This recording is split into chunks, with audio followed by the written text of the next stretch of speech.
kaç gün yaşıyor ama yine orada da var.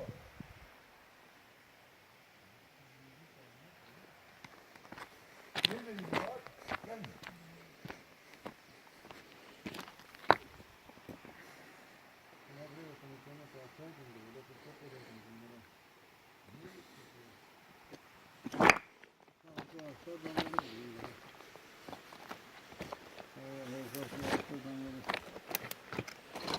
Hangi ilersen? Altına ağaçlar var mı?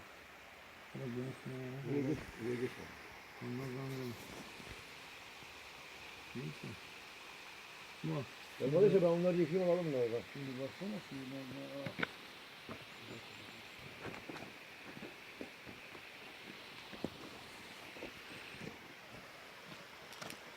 Böyle.